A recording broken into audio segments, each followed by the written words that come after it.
कहानी शुरू होती है समुद्र से उठते एक भयानक तूफान से। मगर आज बारिश पानी से नहीं, बल्कि प्लास्टिक के टुकड़ों, कचरे की बोतलों और हर तरह की गंदगी से हो रही थी। उसी समय सड़क पर चल रही एक कार में बारबरा अपनी बेटी के साथ बैठी थी। ये नज़ारा देखकर बारबरा ने तुरंत अपने एक्स हस्बैंड को फोन किया। बर्कले ने फोन उठाते ही कहा, तुम दोनों जल्दी से घर वापस लौट आओ। लेकिन रास्ते के बीच में ही वे ट्रैफिक में फंस गए। बारबरा ने बेटी से कहा, तुम दौड़कर उस बिल्डिंग के अंदर चली जाओ जो ठीक पास में है। बाहर खड़े बर्कले ने देखा कि बेटी के सिर पर एक बड़ा एंकर गिरने वाला है। वो फौरन दौड़ा और बेटी को बचा लिया। कुछ पल बाद बारबरा भी वहां पहुंच गई और पूरा परिवार फिर से एक साथ आ गया। अधिकारियों के पास इस असाधारण स्थिति को रोकने का कोई उपाय नहीं था। सभी लोग सिर्फ आकाश को कचरे और प्लास्टिक से भरा देख रहे थे। कचरे के इस समुद्र में टाइटैनिक भी शामिल थी, जो 114 साल बाद अंततः न्यूयॉर्क पहुंच ही गया। ये सारी अनोखी घटनाएं तब शुरू हुईं जब कुछ मछुआरे समुद्र में मछली पकड़ने निकले। जैसे ही उन्होंने जाल फेंका, मछलियों के साथ एक अजीब समुद्री प्राणी भी जाल में फंस गया। इसके बाद हम बर्कले को देखते हैं, जिसे समुद्र में तेल रिसाव की सूचना मिली। उसे ब्रिटिश सेना के साथ मिलकर सफाई का अभियान चलाना था। मिशन पर जाते हुए वो लंदन से गुजरा ताकि अपनी बेटी कर्बी को सुरक्षित रूप से उसकी मां के पास पहुंचा सके। बेटी और एक्स वाइफ से विदाई लेकर वो सार्जेंट हैना के साथ एयरपोर्ट गया और मिलिट्री विमान में सवार हो गया। जल्द ही वो एक गुप्त स्थान पर पहुंचा, जहां उस समुद्री प्राणी की डेड बॉडी रखी गई थी। वहां पता चला कि ये प्राणी समुद्र तट से करीब 3 मील दूर पाया गया था। मछुआरों ने जब इस राक्षस को जाल से बाहर निकलते देखा तो उन्होंने उस पर गोली चला दी और उसके शरीर को इंटरनेट पर बेचने की कोशिश की। लेकिन कर्नल ने ठीक वक्त पर कदम उठाया। मामले को छिपाया गया और देह को खरीद लिया गया ताकि सेना उस पर शोध कर सके। पियर्स ने कहा कि ऐसे समुद्री प्राणियों के बारे में प्राचीन कथाओं में जिक्र मिलता है। इनकी प्रजाति को होमो एक्वा कहा जाता था। जब वैज्ञानिकों ने देह की जांच की तो प्राणी के गले के नीचे एक मोती मिला, बिल्कुल वैसा ही जैसा पहले प्राप्त नमूनों में मिला था। समुद्र की गहराई में रहने वाले इन प्राणियों से संपर्क करने के लिए सेना ने पहाड़ों में कैंप लगाए और एक यंत्र से संकेत भेजे। रात होने पर जब बाकी लोग सो चुके थे, मॉर्गन और सारा को उस होमो एक्वा की डेड बॉडी की रखवाली का जिम्मा सौंपा गया था। रात करीब 2:30 बजे दोनों को लगा कि कुछ गड़बड़ है। अचानक जमीन में पानी भरने लगा और सारा आगे बढ़ते हुए धंस गई। मॉर्गन ने उसे बचाने की कोशिश की, हाथ बढ़ाया, लेकिन सारा को किसी ने जोर से नीचे खींच लिया। कुछ ही सेकंड बाद मॉर्गन भी उसी तरह गायब हो गया। नीचे जाने से पहले उसने मदद की पुकार लगाई, लेकिन बाकी सैनिक समय पर नहीं पहुंचे। साथ ही वो बॉडी भी गायब हो गई थी। तभी अलार्म बज उठा और सभी सैनिक जागकर देखने लगे। जब जनरल टेंट में पहुंचा तो मॉर्गन और सारा कहीं नहीं मिले। जब उसने रेडियो पर उनसे संपर्क करने की कोशिश की तो पता चला कि रेडियो जमीन के नीचे है। उनके चले जाने के बाद जमीन फिर से कठोर हो गई थी। जब पियर्स नीचे झुककर देख रहा था तो उसे मॉर्गन का हाथ दिखा। उसी पल बर्कले को एहसास हुआ कि उसे अत्यंत खतरनाक मिशन पर भेजा गया है। उसने पूछा, ये कौन सा प्राणी है? हैना ने बताया कि हमारी टीम का यही काम है, अज्ञात जीवों से बात करने की कोशिश करना। लेकिन ये होमो एक्वा कोई अंतरिक्षी नहीं है। वे इंसानों से भी पहले धरती पर थे और हजारों वर्षों से समुद्र की गहराइयों में छिपे रहे। अब वे फिर जाग चुके हैं और ग्रह को वापस हासिल करना चाहते हैं। उसी रात सेना ने एक होमो एक्वा को तट की ओर आते देखा। जनरल ने सैनिकों को हथियार नीचे रखने को कहा क्योंकि वो बात करना चाहता था। अनुवाद यंत्र की सहायता से पियर्स ने उस प्राणी से बात की और उसे एक बैठक के लिए आमंत्रित किया। वो प्राणी अत्यधिक क्रोधित था क्योंकि मछुआरों ने उसके एक साथी को मार डाला था। इस पर पियर्स ने कहा, मैंने भी अपने 2 सैनिक खोए हैं। इसके बाद दोनों पक्षों ने शांति समझौता किया ताकि एक दूसरे को नुकसान पहुंचाना बंद हो। समझौते के बाद भी उस मछली मानव ने कहा कि हमारे लोग छिप छिप कर जीने से ऊब चुके हैं। उसी क्षण दुनिया के हर देश में लोग होमो एक्वा को पहली बार खुले में देखने लगे। उनका कहना था कि वे इंसानों से पहले से यहाँ मौजूद हैं, ये उनकी भी धरती है। दोनों प्रजातियों के बीच पहली आधिकारिक बैठक लंदन में हुई। इस बैठक के लिए वाटरवे नाम का एक पुल बनाया गया जो जमीन और पानी को जोड़ता था। जब सभी अपनी जगह पर पहुंच गए तो केट ने इंजीनियरों को वाटरवे शुरू करने का आदेश दिया। होमो एक्वा के साथ 3 अन्य विशाल और विचित्र जीव आए थे, एक बड़ी मछली, एक जलपरी और एक इंसान जैसी दिखने वाली स्त्री। कुछ ही देर में सॉल्ट ने इंसानी भाषा सीख ली और राजदूत की बात समझने लगी। बैठक की शुरुआत में सॉल्ट ने खुद बताया कि वो क्यों आई है। कुछ समय पहले उसके बच्चे जन्म लेने वाले थे, लेकिन इंसानों के जहाज से गिरे तेल ने उस स्थान को जहरीला बना दिया। बैठक को शांत रखने के लिए जेनेथिन ने कहा कि हम अपनी भूल सुधारना चाहते हैं, लेकिन सॉल्ट ने उसे अनदेखा कर दिया। उसने कहा कि वो सिर्फ बर्कले से बात करेगी, क्योंकि वही एकमात्र इंसान था जिसने मृत होमो एक्वा के प्रति सम्मान दिखाया था। ये समझने के लिए कि होमो एक्वा बर्कले को अपना प्रतिनिधि क्यों चाहते हैं, केट ने उससे पूछताछ की और उसकी जिंदगी के हर पहलू की जांच की। जेनेथिन को दोनों प्रजातियों के बीच प्रतिनिधि बनाने की कोशिश विफल हो गई, क्योंकि सॉल्ट को सिर्फ बर्कले से बात करनी थी। इसलिए उनकी इकाई की अध्यक्ष ने बर्कले से कहा, मैं तुम्हें इस अवसर के लिए तैयार करूंगी। होटल पहुंचकर जहां बर्कले कुछ दिन ठहरने वाला था, उसने देखा कि वहां अत्यधिक सख्त सुरक्षा है। उसके कमरे में उसकी बेटी और एक्स वाइफ पहले से मौजूद थीं। बारबरा को जब पता चला कि बर्कले को होमो एक्वा के साथ बात करने के लिए चुना गया है, तो वो हैरान रह गई। उधर केट सोच रही थी कि यदि युद्ध छिड़ गया तो वे क्या करेंगे। फिर निर्धारित समय पर बर्कले होमो एक्वा के साथ बैठक करने गया। प्रारंभिक बातचीत के बाद सॉल्ट ने समिति के सदस्यों से थेम्स नदी का एक गिलास पानी मांगा। एजेंट्स तुरंत उठकर पानी लाए। जैसे ही गिलास कमरे में आया, बर्कले ने सॉल्ट को देने की कोशिश की, लेकिन सॉल्ट ने कहा, ये पानी तुम्हारे लिए है। ये सुनकर बर्कले हक्का बक्का रह गया। उसे समझ नहीं आया कि क्या करे। पानी पीने की बजाय वो स्क्रीन पर लिखी स्पीच पढ़ने लगा, लेकिन सॉल्ट ने कहा कि मुझे ये रटा हुआ भाषण नहीं चाहिए। तो प्रतिनिधि ने स्क्रिप्ट छोड़ दी और कहा कि पानी और मिट्टी का दूषित होना इंसानों की मूर्खता का परिणाम है। अपने लोगों की गलती स्वीकार करते हुए बर्कले ने कहा कि इंसानों ने धरती को नष्ट किया है, लेकिन अब हम नुकसान की भरपाई करना चाहते हैं। ये सुनकर सॉल्ट ने कहा, तुम मुझे पसंद आए। उस रात होटल के कमरे में बर्कले ने अपनी बेटी को आते देखा और समझ गया कि उसे नींद नहीं आ रही। सच ये था कि उसे अपने पिता की बड़ी चिंता थी। जब बर्कले ने देखा कि बेटी ठीक नहीं लग रही, तो उसने कहा, कल मैं तुम्हें घर वापस भेज दूंगा ताकि तुम होटल में फंसी ना रहो। ये सुनकर कर्बी ने कहा, मैं पापा के पास ही रहना चाहती हूँ। अगली सुबह उनकी तीसरी बैठक में बर्कले ने बताया कि विश्व के सभी देशों के नेता क्लाइमेट वैज्ञानिकों और निजी कंपनियों से संपर्क कर चुके हैं और हम समुद्र की गंदगी साफ करने का योजना बना रहे हैं। नंबर्स और आंकड़ों के आधार पर ये निष्कर्ष निकला कि वर्ष 2065 तक हम प्रदूषण को आधा यानी 50% तक घटा सकते हैं। लेकिन जब सॉल्ट को ये पता चला कि केवल 50% प्रदूषण कम करने में पूरे 40 साल लगेंगे, तो उसने इस प्रस्ताव को पूरी तरह ठुकरा दिया। उसने कहा कि हर रोज हमारे लोग तुम्हारी असावधानी के कारण मर रहे हैं। सॉल्ट ने आगे कहा कि हमारे लोग अब ठीक से देख भी नहीं पा रहे और सुन भी नहीं पा रहे। उन्हें बहुत तकलीफ हो रही है क्योंकि तुम लोग बहुत ज्यादा प्रदूषण फैला रहे हो। इस बात पर बर्कले को लगा कि ये महिला बिल्कुल सही बोल रही है। उसके पास माफी मांगने के सिवा कोई और रास्ता नहीं बचा था। फिर उसने कहा कि अगर हम दोनों प्रजातियां इस कार्य में साथ मिलकर काम करें तो शायद ये काम बहुत जल्दी पूरा हो जाए।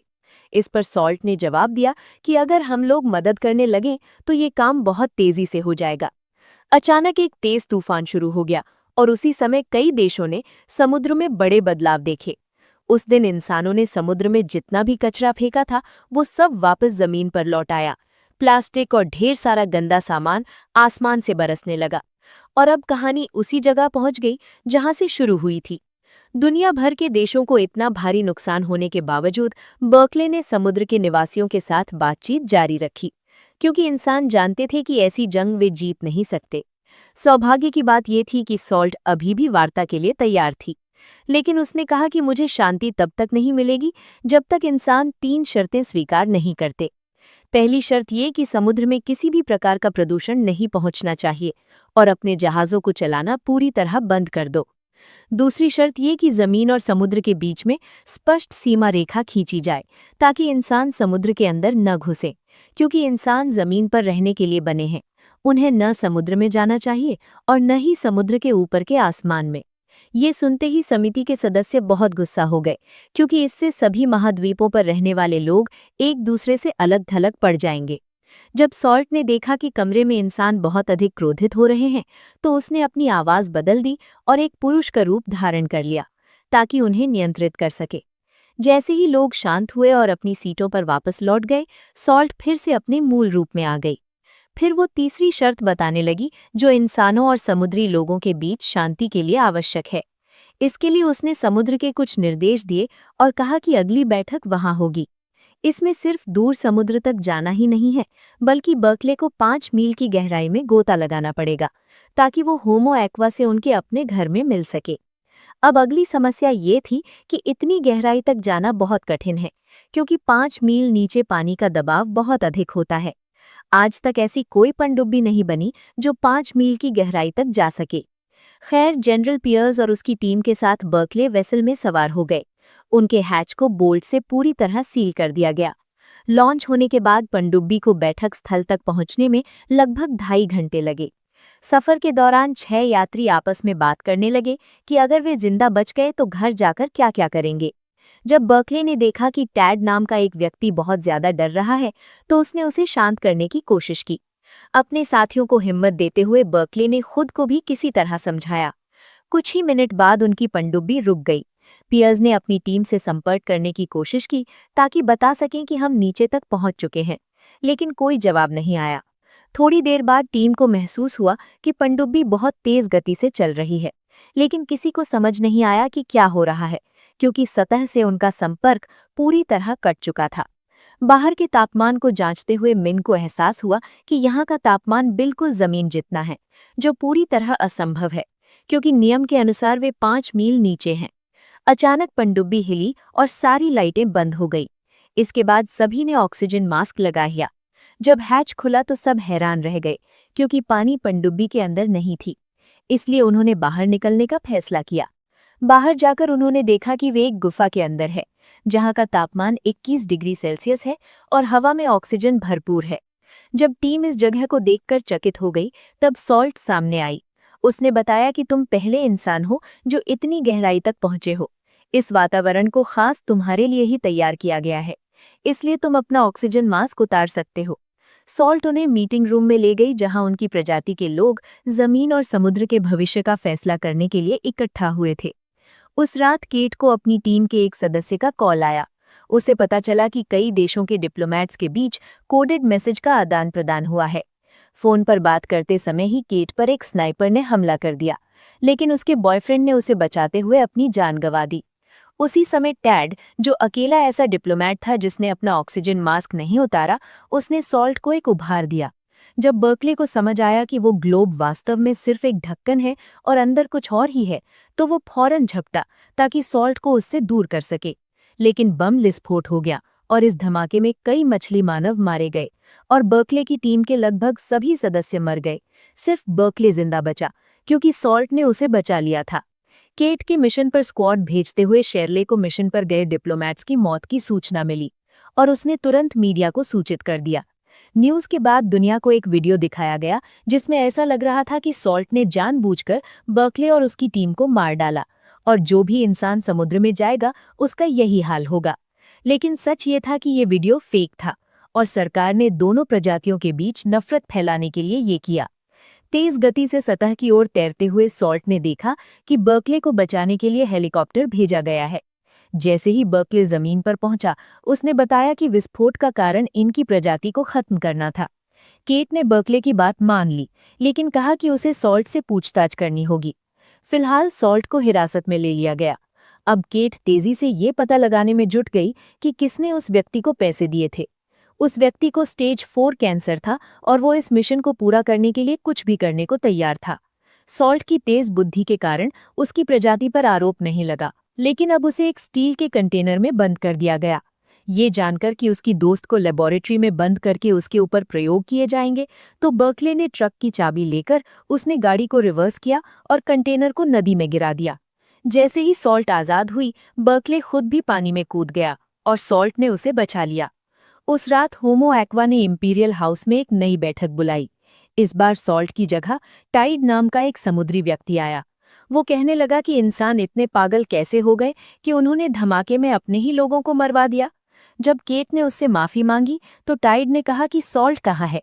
वो कहने लगा कि हमारे लिए वो विश्वासघाती है। अपने लोगों की बजाय उसने एक इंसान को बचाया। जब उसे पता चला कि सॉल्ट बर्कले की मदद से भाग चुकी है और अब तक लापता है, तो टाइड ने आदेश दिया कि उसे ढूंढकर वापस लाओ। अगर ऐसा नहीं हुआ तो असली युद्ध अब शुरू होगा। जब पूरा शहर उन्हें तलाश रहा था, तब सॉल्ट और बर्कले एक पुराने गोदाम में छुपे हुए थे। सॉल्ट अपनी फ्रीडम की खुशी मना रही थी। बर्कले से बात करते हुए उसने पूछा कि तुमने अपनी जान को खतरे में क्यों डाला। तभी अचानक दोनों ने एक दूसरे को चूम लिया। सच ये था कि वे दोनों एक दूसरे से प्यार करने लगे थे। लेकिन अभी भी बर्कले को सॉल्ट की बहुत चिंता हो रही थी। उसने कहा कि तुम्हें समुद्र में वापस लौट जाना चाहिए। लेकिन सॉल्ट जानती थी कि अगर वो गई तो उसकी अपनी प्रजाति के लोग उसे गद्दार कहकर मार डालेंगे। ये सब सुनने के बाद बर्कले इस निष्कर्ष पर पहुंचा कि उन्हें इस शहर को छोड़ना होगा। उसने अपनी साथी की मदद ली और एक युवा लड़के का मोबाइल फोन चुरा लिया, ताकि वो बारबरा यानी अपनी एक्स वाइफ से संपर्क कर सके, क्योंकि अब शायद एकमात्र वही थी जो उनकी सहायता कर सकती थी। लेकिन बर्कले की मदद करने की बजाय बारबरा ने उस कॉल को सरकारी एजेंट्स के साथ साझा कर दिया और उन दोनों को मिलने के लिए एक जगह पर बुलाया, ताकि बर्कले को पकड़ा जा सके। जब बर्कले ने देखा कि बारबरा गाड़ी पैक कर रही है, तो वो सॉल्ट के साथ पुल की ओर दौड़ा और वहां पर दोनों को घेर लिया गया। उसी वक्त केट की टीम के एक सदस्य ने बताया कि वो वीडियो फेक है, जिसमें सॉल्ट ने इंसानों के खिलाफ जंग छेड़ी थी। ये सुनते ही केट ने अपने सैनिकों को पीछे हटने का आदेश दिया, लेकिन जनरल गेंसबर्ग जिद पर अड़ा रहा कि उस महिला को रोक लो। जैसे ही केट को समझ आया कि जनरल जरूरत पड़ने पर सॉल्ट को मार भी सकता है, तो उसने अपनी टीम को आदेश दिया कि फौरन अपना टारगेट बदलो और ब्रिटिश सैनिकों पर बंदूकें तान दो। जब दोनों सेनाएं आपस में टकराने वाली थी, तभी अचानक सॉल्ट ने बहुत तेज चीख मारी और फिर समुद्र में छलांग लगा दी। उस रात होमो एक्वा ने एक ऐसी आवाज निकाली जो समुद्र के किनारे रहने वाले शहरों के सभी कुत्तों को बीच तक खींच लाई, और फिर उन्होंने मछली पकड़ने के जालों का इस्तेमाल करके उन्हें पकड़ लिया। अगले दिन जब जानवरों के बारे में पूछा गया, तो टाइड ने कहा, उनको तो हमने खा लिया, जैसे इंसान समुद्र की मछलियों को खाते हैं। सैटेलाइट तस्वीरों को देखने के बाद वैज्ञानिकों को पता चला कि होमो एक्वा वास्तव में ग्लेशियरों को पिघला रहे हैं। अगर कुछ नहीं बदला तो अंटार्कटिका हर साल 300 बिलियन टन बर्फ खो देगा। अगर ऐसा हुआ तो कुछ ही समय में समुद्र का स्तर 1600 फीट बढ़ जाएगा और लगभग सभी इंसान डूब जाएंगे। अब जेनेथन टाइड से बात करके मानवता को बचाने के तरीकों पर चर्चा करने लगा। इस पर मछली मानव ने कहा कि इंसानों के पास सिर्फ 5 साल हैं ग्रह को पूरी तरह ठीक करने के लिए। अगर इतने समय में नुकसान की भरपाई नहीं हुई तो पूरी मानव प्रजाति को नष्ट कर दिया जाएगा। तुम लोग इस ग्रह पर जीने के योग्य ही नहीं हो। उधर अधिकारी ये तय कर रहे थे कि बर्कले का क्या किया जाए, और उसे एक होटल के कमरे में निगरानी के साथ रखा गया। एक दिन अचानक खाना खाने के बाद बर्कले बेहोश हो गया और उसके कमरे में वैज्ञानिक घुस आए। जब वो सो रहा था, उन लोगों ने उसके शरीर में इंजेक्शन लगाया और उसके फिंगरप्रिंट ले लिए, ताकि बाद में उसे झूठे आरोप में फंसाया जा सके। वैज्ञानिकों के जाने के तुरंत बाद बर्कले होश में आया और चुपके से बीच की ओर चला गया, इस उम्मीद के साथ कि शायद सॉल्ट मिल जाए। सूरज निकलने के बाद सॉल्ट सामने आई और बर्कले दौड़कर उसके पास पहुंचा। ये जानकर वो बहुत खुश था कि वो जीवित है। उसके साथ भागने की बजाय सॉल्ट ने उससे कहा कि टाइड के साथ नया समझौता करो, वरना उसके लोग पूरी मानव प्रजाति को तबाह कर देंगे। इतना कहकर सॉल्ट ने जाने की बात की। जाने से पहले उसने बर्कले को चूमा और समुद्र में वापस लौट गई।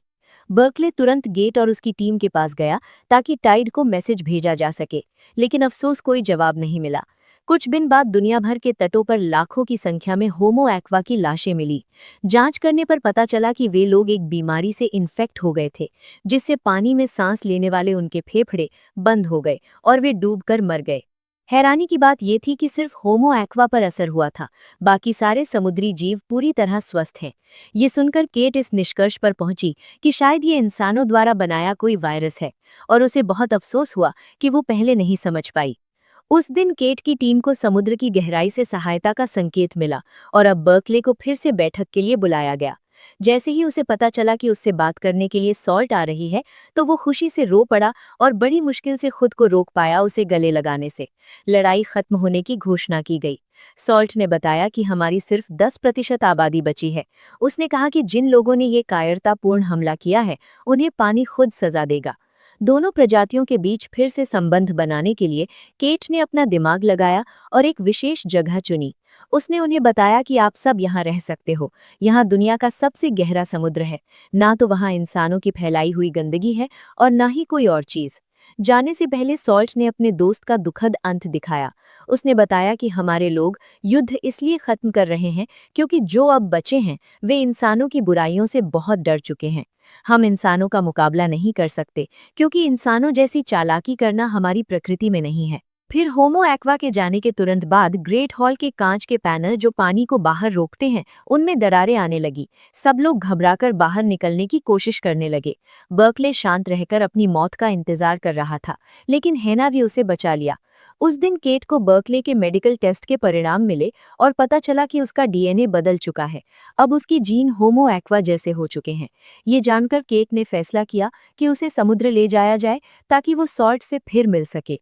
उसे समुद्र में ले जाया गया। समुद्र में सॉल्ट को चूमने के बाद बर्कले के अचानक गिल्स निकल आए, जिससे वो पानी के अंदर भी सांस ले सकता है।